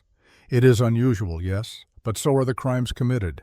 Mr. Crown, you sought to profit from the destruction of communities. You will now spend 10 years rebuilding them. You will work under federal supervision. You will receive no compensation beyond basic necessities. You will see firsthand the humanity of the people you tried to erase, and perhaps, though I doubt it, you will learn something about the true meaning of justice." He brought down his gavel. "Sentence is imposed. 10 years supervised labor followed by 10 years probation, during which you are forbidden from holding any position involving Indian affairs or land management. Bailiff, remove the prisoner." As Crown was led away, he looked back one last time at Naye. She could not read his expression, did not care to try. He was no longer her problem. He was the problem of the system that had enabled him, and that system would now have to figure out how to repair what it had broken. Outside the courthouse, reporters swarmed the families, asking questions, taking photographs, writing down quotes that would appear in newspapers across the country. The Apache widow who brought down a corrupt agent. The triumph of justice over power. The beginning of reform in the Bureau of Indian Affairs. Naye answered their questions patiently, but her mind was elsewhere, on the work that lay ahead, on the communities that needed building, on her children who would grow up knowing their mother had fought and won. That evening she gathered with the other families in a private room Mary Catherine Brennan had provided at her boarding house. They shared food and stories, laughter and tears, the complicated mixture of emotions that came with victory won at such cost. "What will you do now?" Mrs. Mendez asked Naye. "Will you return to your land?" Naye shook her head. "The land is gone. The house is gone. Those belong to the past. I am thinking about the future." She pulled out the maps Thomas had made, spreading them on the table. "The copper deposit is on public land, which means it can be claimed legally properly by people who follow the rules. What if we all claimed it together, formed a cooperative, used the wealth it generates to build the schools and hospitals? Crown will help construct, made something good from what he tried to use for evil." The families looked at each other. Mr. Blackwood spoke first. That would take lawyers, organization, time. We have survived worse, Naye said simply. It would mean working together across our different cultures, Mrs. Kawasaki added through her interpreter, learning to trust each other. Crown wanted to divide us, Naye replied. Wanted us to suffer alone, isolated, powerless. Working together is how we prove he failed. Slowly, one by one, the families nodded. It would not be easy. There would be complications, disagreements, moments when it seemed impossible. But they had already done the impossible by bringing Crown to justice. Building a future seemed less daunting than surviving the past. 2 years later, Naye stood on a hill overlooking the Whitlock Cooperative Community, named in honor of the man whose maps and courage had made it possible. Below her, the school was holding classes in 3 languages. The hospital was treating patients regardless of their ability to pay. Houses were rising, where families who had lost everything were building new lives. And in the center of it all, visible from where she stood, Silas Crown worked alongside Apache laborers on the foundation of a new community center. His hands were calloused now, his expensive suits replaced by work clothes, his arrogance ground down by 2 years of physical labor and daily confrontation with the humanity of people he had once dismissed. Whether he had learned anything, Naye did not know, did not particularly care. What mattered was that he was here, his labor contributing to something that would outlast him, his presence a daily reminder that justice, however slow and imperfect, was possible. Caleb found her on the hill, as he often did. He had built a house on the edge of the community, close enough to be part of it, but far enough to maintain the solitude he still sometimes needed. A rider appeared on the southern road. Miguel Santos, now sheriff of the county, made his monthly visit. He dismounted and climbed the hill, a basket from his wife in hand. "Mrs. Whitlock," he said, touching his hat, "beans from our garden. Elena insists you have the best recipes." "Tell her thank you," Naye replied, "and that the school needs another teacher if she ever tires of Tucson." Miguel smiled. "I will tell her, though between you and me she is already considering it." He looked down at the community below. "You have built something remarkable here." "We all built it," Naye corrected. "You included. Your testimony helped make this possible." He worked as security coordinator, protecting the cooperative's interests, but he also taught tracking and survival and the old skills that young people needed to remember. "Ande has been having visions again," he said, settling beside Naye on the warm stone. "She saw Samuel grown into a man working in Washington, writing laws that protect Indian rights. She thinks he is going to change things." "He is still so young," Naye said, but she was smiling. "Let him be a child a little longer." "He will never be just a child," Caleb replied. "None of them will. They have seen too much, learned too young that the world is not fair but can be fought." They had never married, she and Caleb, not in the Apache way with her people's ceremony, not in the white man's way with his courthouse papers. What they had needed no ritual to make real: partnership, family. The quiet understanding of 2 people who had walked through fire and chose to keep walking together. Some in the community whispered. Some from the old ways said she dishonored Thomas's memory. Some from the new ways said she set a poor example. Naye listened to none of them. She had learned that survival meant choosing your own path, not the one others laid before you. "Marcus Thorne sent another letter," Caleb said, breaking into her thoughts. "I will not read it." "I know, but I opened it. He is dying. Consumption. Wants to apologize before the end. Some debts cannot be paid with words." "That is what I told him when I wrote back." Naye looked at Caleb with surprise. "You wrote back to tell him his apologies change nothing, that Thomas is still dead, that the families he helped destroy are still rebuilding from ruins. But also," Caleb paused, "also that his testimony saved lives, that children are growing up free because he finally chose truth over self-preservation. It does not redeem him, but it counts for something." Below them they could see Andeye leading a group of younger children in traditional songs, teaching them the old ways while preparing them for the new world they would inherit. At 14, she had grown into her power, learning to control the visions that came, using them to guide the community when decisions needed wisdom beyond normal sight. Samuel emerged from the school, his arms full of books, heading toward the house Naye had built. It was small but sturdy, made of adobe and wood, with a garden where she grew the plants her mother had taught her about. It was not the house Thomas had built, but it was home. "Do you ever regret it?" Caleb asked the question he seemed to need to ask periodically, as if checking to make sure the foundation they stood on was still solid. Fighting instead of accepting Crown's offer, all the danger, all the cost. Naye looked out over the community below at the life being built from the ruins of what Crown had tried to destroy. "Every day I wake up without Thomas, I feel regret. But not for fighting. Never for fighting. Because my children know that when someone tries to take what is yours, when someone tries to erase who you are, you can stand up. You can fight back. You can win. Not always, not easily, but possibly. And possibility is everything." She stood brushing dust from her skirt. "There is a council meeting tonight. The mining company wants to renegotiate terms. They say the copper deposit is larger than first thought, want a bigger share of the profits.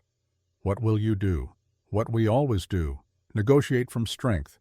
Remind them that we control surface access, and without our cooperation, their copper stays in the ground. Stand together and refuse to be divided." She smiled. "Crown taught me well, even if he did not mean to. He taught me exactly how power works and how to use it for something other than personal profit." As the sun began to set, turning the desert to copper, and gold, Naye walked down the hill toward the community below, toward her children and her work and the future she was building, one decision one day, one small victory at a time. Behind her, the cemetery where her parents and Thomas rested stood undisturbed, protected by legal documents and community will and the memory of what it had cost to keep it safe. The graves bore markers in 2 languages honoring the dead while reminding the living that some things were worth fighting for. And above it all, an eagle circled on thermal currents, riding the wind toward the darkening sky, its shadow passing over land that had been stolen and reclaimed, over a community born from loss and built on determination, over a future that was uncertain but theirs to shape. The story would be told for generations. Some would tell it as revenge, some as justice, some as a lesson about the cost of fighting systems designed to destroy you. But those who knew the truth would tell it simply as the story of a woman who refused to disappear, who turned grief into purpose, who taught her children that being Apache was not something to hide or forget, but something to be proud of and fight for, and who proved that the powerful were only untouchable until someone was brave enough to touch them. Not easily, not without cost, not perfectly, but possible. Always impossibly, defiantly possible. The end.